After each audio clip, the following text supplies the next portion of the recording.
Estás viendo Infinito. Abre tu mente.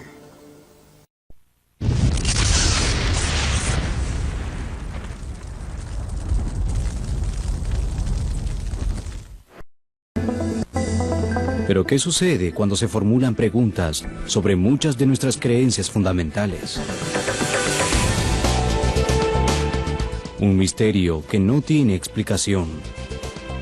Un enigma que desafía la razón. Una respuesta sorprendente e inesperada. Encontrar ese misterio en forma directa puede cambiar su vida para siempre. Cara a cara con los grandes acertijos de todos los tiempos, los más profundos misterios del mundo tocarán su vida de formas que usted jamás imaginó que fuera posible.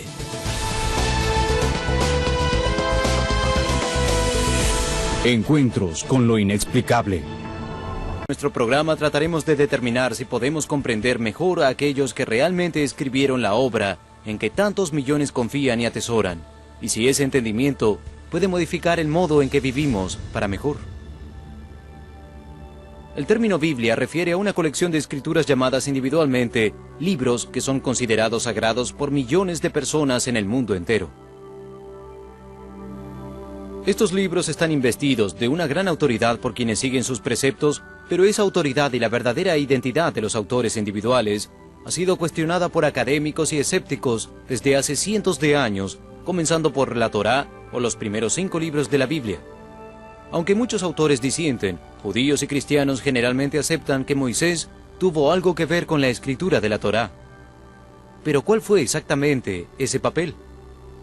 La tradición oral transmitida por el pueblo judío durante miles de años afirma que Moisés fue el autor de los primeros 5 libros del Antiguo Testamento. Pero estudiosos modernos afirman que la Torá estaba compuesta por 4 obras distintas, o al menos editadas, en 4 momentos distintos de la historia, por 4 personas diferentes, y luego compiladas en los 5 libros de la Torá. Según esta teoría, la obra más antigua proviene de una fuente identificada como J en el siglo IX o X antes de Cristo.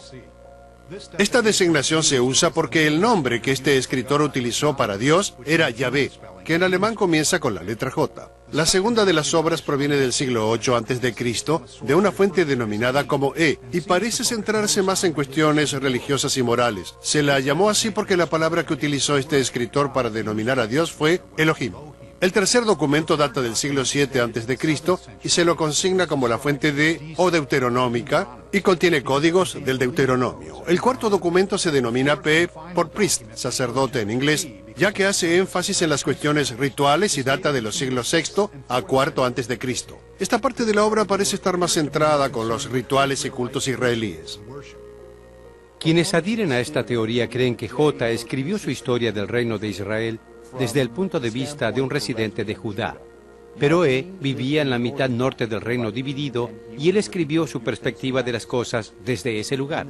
Cuando Asiria conquistó el reino norte en el 722 a.C., muchos residentes huyeron al sur, al reino de Judá, y se cree que llevaron los documentos sagrados con ellos.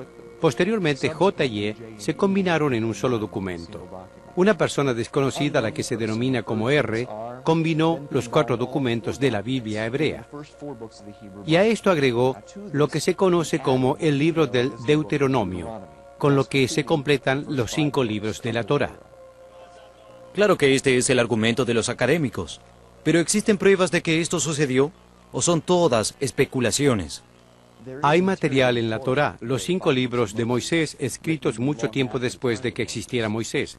En el Deuteronomio, el 5.º libro de Moisés, leemos acerca de la muerte de Moisés. Hay rabinos que dicen que Moisés hasta escribió una reseña sobre su muerte porque era una profecía. La tradición judía sostiene que Moisés era un profeta de primer orden y por ende, él podía haber predicho y escrito sobre su muerte. La Biblia en sí no es de autoría de Moisés, de modo que en ese sentido no hay motivos por hacerlo una cuestión doctrinaria. Pero es importante establecer una distinción entre autoría y fuente de referencia. Es posible o no que Moisés haya escrito la Torá, pero existen motivos para creer que al menos él es fuente de referencia de mucha, sino de toda la información contenida en la Torá. La pregunta entonces es, ¿cuál fue su fuente informante? Según una fuente judía muy antigua y respetada, Moisés meramente fue el escriba. Dios le dio todas las cartas de la Torá dispuestas en estricta secuencia sin párrafos, páginas ni puntuación. Según esta tradición, la autoría de la Torá va mucho más allá de la inspiración humana, sugiriendo que Dios mismo la escribió. La Biblia está plagada de historias extrañas y sobrenaturales, cosas que contradicen nuestra experiencia personal y nuestro sentido de la lógica. Hasta el cristiano más acérrimo lo admitiría. Si leyéramos un libro moderno acerca de un hombre que podía separar las aguas y caminar sobre el agua o revivir a los muertos, tomaríamos con extremado escepticismo esas afirmaciones. ¿Por qué apartar a la Biblia de esa mirada escéptica? Obviamente, la controversia sobre la autoría de la Biblia no se limita a sus primeros 5 libros.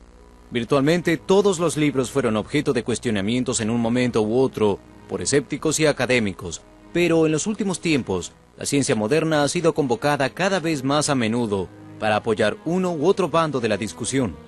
Los cristianos en su gran mayoría aceptan la Biblia y sus varias afirmaciones de autoría como cuestión de fe, pero ocasionalmente, cada vez con mayor frecuencia, descubrimientos seculares tienden a apuntalar esa fe. El libro de Salmos contiene poesía y una apasionada devoción hacia Dios, mientras los conservadores admiten desde hace mucho que pueden haber varios autores de los Salmos. Se atribuye la mayoría al rey David, pero otros ridiculizaron esta idea, ya que no existen pruebas de que David siquiera haya existido. ¿Cómo podría un hombre que jamás existió ser responsable de la escritura de la mayoría de los Salmos? Luego, en 1993, arqueólogos descubrieron una piedra que era parte de un monumento destruido del siglo IX a.C. La inscripción en la piedra conmemoraba una victoria militar del rey de Damasco sobre un antiguo enemigo, la Casa de David. El descubrimiento tuvo una inopinada significación histórica. Aquí había una mención del rey David, no solo de una fuente externa a la Biblia, sino de un enemigo de Israel. Esencialmente confirmaba la existencia de David, el gran guerrero israelita y autor de los Salmos, como una figura histórica. Pero la controversia no se limita a los libros que no tienen escritor mencionado. Los críticos atacaron a los libros cuyo autor no solo se menciona, sino que realmente escribe en primera persona. Queda claro que los capítulos 1 a 39 del libro de Isaías fueron escritos por alguien que no escribió el resto del libro. Estos capítulos son fluidos y compactos. Concuerdan con la imagen histórica del profeta Isaías, mientras el resto muestra a un profeta mucho más apasionado y visceral. En la parte final, Isaías menciona a Ciro por su nombre, pero Ciro no llegó a escena durante más de 150 años. ¿Es posible que Isaías hubiera conocido el futuro de antemano y llegar hasta el nombre del rey? La identificación que hace Isaías de Ciro indica que hay al menos un autor que no escribe de cosas que iban a pasar, sino de cosas que ya habían sucedido, escritas en el tiempo pasado. Pero una vez más, el destino iba a causar un revés al consenso académico del modo más inusual. ¿Podría ser que el libro de Isaías hubiera sido escrito cientos de años después de que Isaías muriera? ¿Fue el libro de Daniel producto de los clérigos judíos 150 años antes del nacimiento de Cristo? La cuestión no se resolvió en un apasionado debate en los altos estrados de la academia, sino entre pastores lanzadores de rocas en busca de ovejas perdidas en el desierto. Fueron ellos los que hicieron el mayor descubrimiento arqueológico del siglo, tal vez de todos los tiempos. Uno de los aspectos verdaderamente inusuales de la Biblia es que gran parte de ella trata sobre profecías, predicciones sobre eventos futuros que de hecho sucedieron. Los críticos utilizaron este hecho para sugerir que ya que nadie puede predecir el futuro, las profecías debieron ser escritas después de los hechos, no antes. Pero la historia bíblica fue vuelta a escribir en 1947, cuando un pastor beduino que apacentaba su rebaño cerca de los acantilados que dominaban el Mar Muerto, comenzó a arrojar piedras a las muchas cuevas que podrían ofrecer refugio a una oveja perdida. De pronto escuchó un ruido como un tintineo de cerámica rota. Adivinando alguna especie de tesoro enterrado, se aventuró por el oscuro hueco de la cueva, solo para descubrir varias grandes ánforas de arcilla. La mayoría estaban vacías, pero una contenía un cuero podrido y maloliente. El descubrimiento de los rollos antiguos en las cavernas sobre el Mar Muerto lanzó una explosión de interés en los estudios bíblicos. Lo que comenzó como un descubrimiento bastante modesto, se convirtió en una bonanza arqueológica y bíblica. Los rollos contenían al menos copias de fragmentos del Antiguo Testamento, excepto el libro de Esther. Algunos de ellas fueron simples apuntes, mientras que uno contenía el libro de Isaías completo. Recientemente una oleada de críticos del Nuevo Testamento sugirió que los libros del Antiguo Testamento fueron escritos 2 o 3 siglos antes de los tiempos de Cristo. El descubrimiento del rollo de Isaías en Qumran se remonta al año 200 antes de Cristo, junto con otros libros del Antiguo Testamento de la misma época, que hacen que estas críticas sean totalmente injustificadas. El libro de Daniel también suele ser objeto de controversias. La versión aceptada desde hace miles de años es esencialmente la que aparece en la Biblia.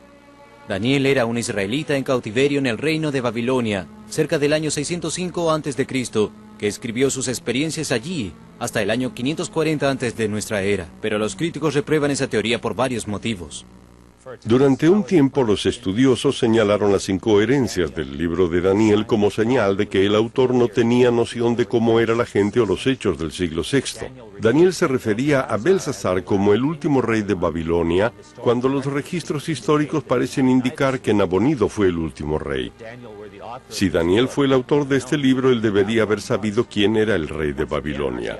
Una vez más, la arqueología ayudó a aclarar el enigma cuando se hallaron tablas que decían que Belsasar era el hijo de Nabonido y actuaba como regente del reino cuando su padre estaba de viaje. Nabonido estaba de expedición cuando escribió Daniel, de modo que Belsasar era gobernante, con lo que se demuestra que Daniel tenía razón.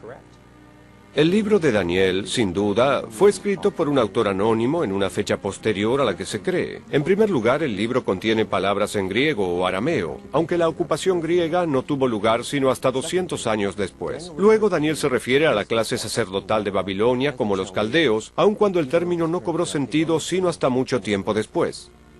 Pero de ser esto cierto, ¿cómo fue que el libro de Daniel apareció como obra canónica entre los antiguos rollos que datan al menos del año 250 a.C.? ¿Es posible que el libro de Daniel se haya concebido en una fecha muy anterior? La respuesta más probable es que sí. Ya en el siglo VII a.C., 100 años antes de Daniel, el arameo era la lengua oficial en Egipto, Siria y Fenicia. Es muy posible que Daniel aprendiera arameo en Jerusalén antes de ser llevado a Babilonia. Debido a su alta posición en el gobierno, este habría sido un lenguaje que le resultó muy familiar. Respecto a la otra crítica para el uso de la palabra caldeos, solo tenemos que ver en la historia. Heródoto hablaba muy frecuentemente de los caldeos en términos étnicos. Él reconocía el hecho de que fueran sacerdotes y aceptaba que esta condición se remontaba al menos a los tiempos de Ciro o a los tiempos de Daniel. Las críticas a los libros de Daniel e Isaías surgen a partir de que muchos académicos consideran que no es posible predecir el futuro, especialmente del modo detallado en que lo hacen tanto Daniel como Isaías. ¿Podrían Daniel e Isaías haber sido verdaderos profetas y escribir acerca de los hechos antes de suceder? ¿Y qué hay acerca de los libros del Nuevo Testamento? ¿Existen desacuerdos en quiénes los escribieron? Además de una curiosidad natural, ¿por qué habría de importarnos quiénes fueron los autores? ¿Qué impacto podría tener descubrir quiénes fueron los verdaderos autores de la Biblia sobre nuestras vidas? Dadas las características sobrenaturales de gran parte de la Biblia, ¿existe algún modo de estar seguros? El Nuevo Testamento, al igual que el Antiguo, está compuesto por libros que generaron arduos debates a través de los siglos. Y una vez más, son los primeros 4 libros del Nuevo Testamento o los Evangelios los que generaron las mayores controversias. Resulta extraño que estos sean libros a los que se designó un autor, pero los estudiosos continúan preguntándose si San Mateo, San Marcos, San Lucas y San Juan fueron los autores de los Evangelios que llevan sus nombres. Una de las principales fuentes de controversia en lo que concierne a los evangelios es el contenido histórico de las Escrituras. Los investigadores se dividen en creer que estas narraciones registran hechos históricos, ficción o tal vez una combinación de ambos. Y por supuesto cada bando aborda esa cuestión con el presupuesto de que estas historias son reales o ficticias, presentadas con algún fin indefinido. Las primeras 3 reseñas de la vida de Jesús halladas en San Mateo, San Lucas y San Marcos se llaman los Evangelios sinópticos. Esto se debe a que las reseñas son muy parecidas en contenido. El de San Juan, no obstante, se aparta de los otros, tanto en estilo como en contenido. Los críticos de la Biblia se mofan de la idea de que estos libros fueran escritos por verdaderos testigos de los hechos y tratan de atribuir las escrituras a una fecha posterior. Si no son reseñas de testigos, los investigadores razonan, debe tratarse de historias de ficción. La historia del nacimiento de Jesús es un excelente ejemplo. En el primer y segundo capítulo, San Lucas desea decir que Jesús es el Mesías, el hijo de David. Y para hacerlo de una manera narrativa, envía a Jesús al vientre de María, por supuesto, para que así nazca en Belén, la ciudad de David. Y la razón que alega es el censo por motivos recaudatorios, claro, y José debe viajar a su lugar natal. El problema es que no existió tal censo en la época del nacimiento de Jesús, y de haberlo los romanos no habrían hecho regresar a todos a sus hogares. Los académicos que adoptaron la teoría de que el nacimiento de Jesús en Belén es ficticio rechazan a los evangelios como fuentes históricas, pero San Lucas nos dice claramente que él no solo escribe la historia, sino que se basa en una extensa investigación. Por ende, San Lucas merece la misma credibilidad que otros documentos históricos de ese momento. Puesto que muchos han tratado de poner en orden la historia de las cosas que entre nosotros han sido ciertas, tal como nos enseñaron los que desde el principio lo vieron con sus ojos y fueron ministros de la palabra, me ha parecido, después de haber investigado con diligencia todas las cosas desde su origen, escribírtelas por orden. Y San Pedro parece hablar por todos los que fueron testigos de Cristo. Porque no os hemos dado a conocer el poder y la venida de nuestro Señor Jesucristo siguiendo fábulas artificiosas, sino como habiendo visto con nuestros propios ojos su majestad. Nadie puede demostrar de modo concluyente, por supuesto, que San Lucas y San Pedro estuvieran diciendo la verdad. Por otra parte, no parecen existir evidencias que sustenten la noción de que estuvieran faltando a ella. De hecho, las fuentes no bíblicas parecerían volcarse del lado de los apóstoles. Un hombre llamado Papías, que vivió a fines del siglo I, conoció al apóstol Juan y a otros que habían estado en contacto con otros discípulos de Jesús. Él escribió acerca de la autoría de los evangelios mencionando a Marcos y Mateo explícitamente por su nombre en una fecha que es lo suficientemente temprana como para llegar a la conclusión de que él guardaba información confiable. Papías escribió que San Marcos actuó como intérprete de San Pedro y registraba todo lo que Pedro recordaba. Él también escribió que San Marcos no escribió todo con rigor cronológico, más bien se esmeró en no omitir nada de lo que San Pedro le había transmitido. La mención histórica de San Marcos y San Mateo verifica que los autores de los evangelios eran hombres que vivieron en tiempos de Jesús y no escribieron sobre él siglos más tarde. Muchos investigadores sostienen que existen contradicciones entre el Evangelio de San Juan y los Evangelios sinópticos, y ellos creen que esto significa que hubo otro autor involucrado, probablemente en una fecha muy posterior. ¿Pero son estas realmente contradicciones?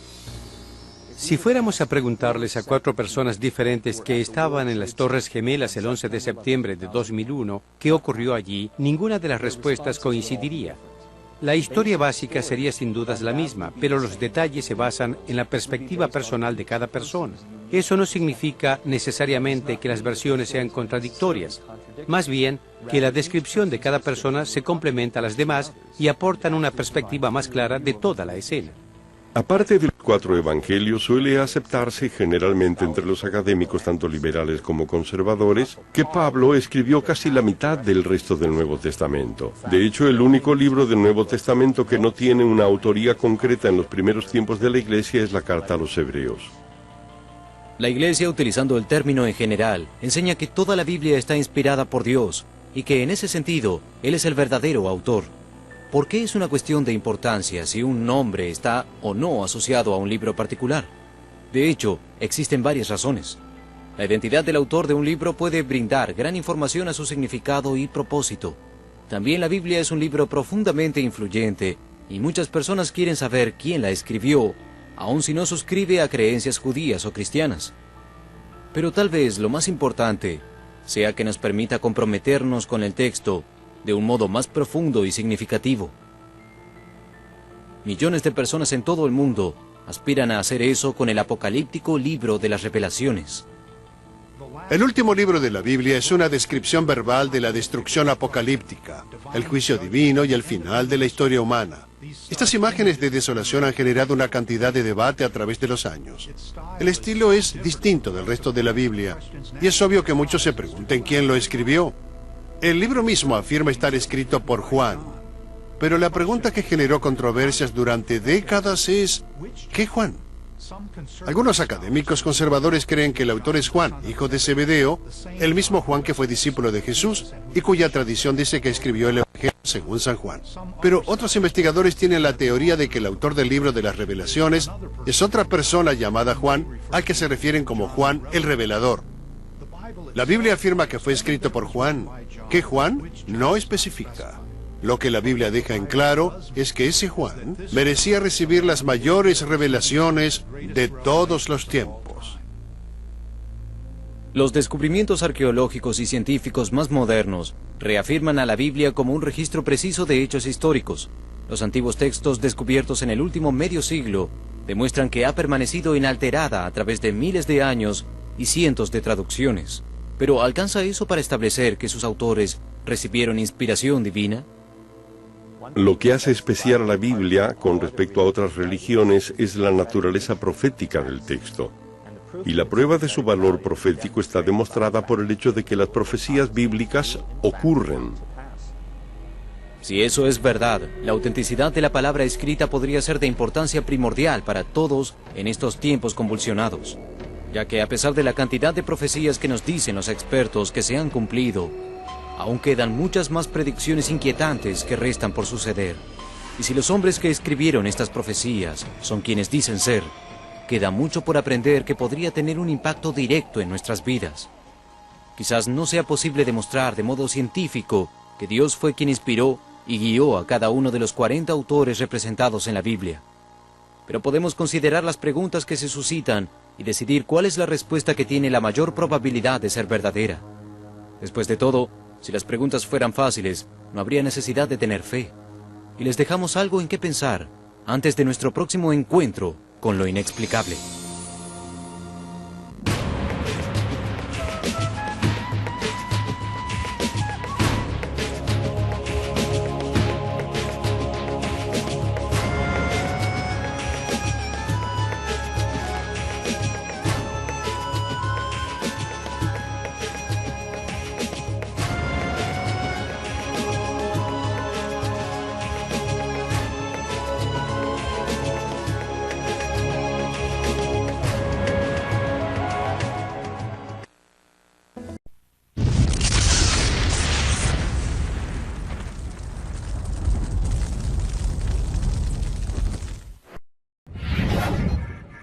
Infinito. Abre tu mente.